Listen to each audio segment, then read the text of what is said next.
సచివాలయంలో మాట్లాడినాడు, మహాలక్ష్మి మాట్లాడింది బిడ్డ, కోటేశ్వర మేడం మాట్లాడుతుంది బిడ్డ. ఎలాగైనా వదిలేద్దామా? మీకు ఎవరికి వద్దా? కనీసం గెలవాలని ఆలోచన రావట్లేదు మీకు. అరే ఆయన కాళ్ళు తీసేశారు, దేవుడు లేకుండా చేశాడు. అయినా సరే నాది అంటే ఈ మైండ్ ఎంత స్ట్రాంగ్ పెట్టుకున్నాడో చూడండి. బిడ్డండి మీరు ఇంత వింటుంటే కదా గెలవాలని ఆలోచన రాదా? మీకు రాదా? ఈ 10 రోజులు 11 రోజులు పనిచేస్తా అవదా? చెప్పండి. అలీబాజీ గారు 50 కావాలవుతా? ఫస్ట్ అనుకోండి. ఏ పనైనా 2 సార్లు జరుగుతుంది. ఒకటి మైండ్ లో జరుగుతుంది, రెండోది ఫిజికల్ గా వర్క్ జరుగుతుంది. నువ్వు మైండ్ లో ఫిక్స్ అయిపోతే బ్లైండ్ గా జరిగిపోయింది. 50 క్యాష్ ప్రైజ్ అవ్వాలి, 50 క్యాష్ ప్రైజ్ అవ్వాలి, 50 క్యాష్ ప్రైజ్ అవ్వాలి. మీది అనుకుంటే మీకు వస్తుంది.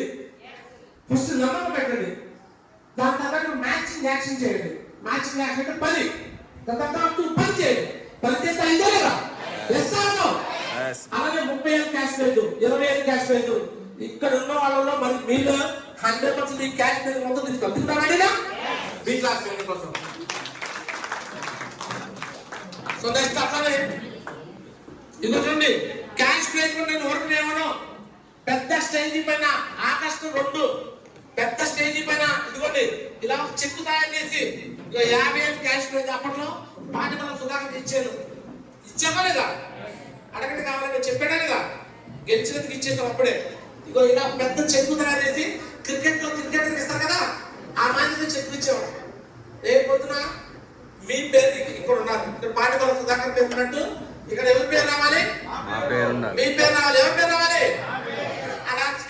అక్కడ వచ్చింది కదా Singapore challenge winner number 1 50,000 cash prize. ఇట్లానండి మీరు అనుకుంటే ఈ రోజు అనుకుంటే ఖచ్చితంగా నిర్వహించగలరు.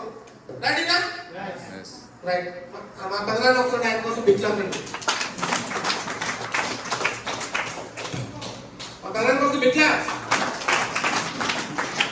ఒకప్పుడు అక్కడే కూర్చుండేవాడు మా పెద్దనాన్న ఆ షాప్ దగ్గర. ఫస్ట్ ఈ వెన్యూ హాల్ పెట్టినప్పుడు నేను పిలిచా, పెద్దనాన్న ఒకసారి ఇక్కడ మొత్తం ఆఫీస్ అంటే ఏంద్రా ఇక్కడ మనుషులు మొత్తం చేపడుతున్నాడు, మొబైల్ నడుపుతున్నట్టున్నా అన్నాడు. అర్థం ఉందా? ఇదే అన్నాడు ఆయన. అర్థం ఉందండి. లేదు కదన్నా ఇది వ్యాపారం అంటే అరే ఇవన్నీ మేము ఎదుర్కోలేదురా, మీ నాన్న చేశాడు, ఏం చేశాడు, అవసరమా మీకు అన్నాడు. ఈయన మళ్ళీ కాదే ఒక రోజు చూపిస్తాను. డైమండ్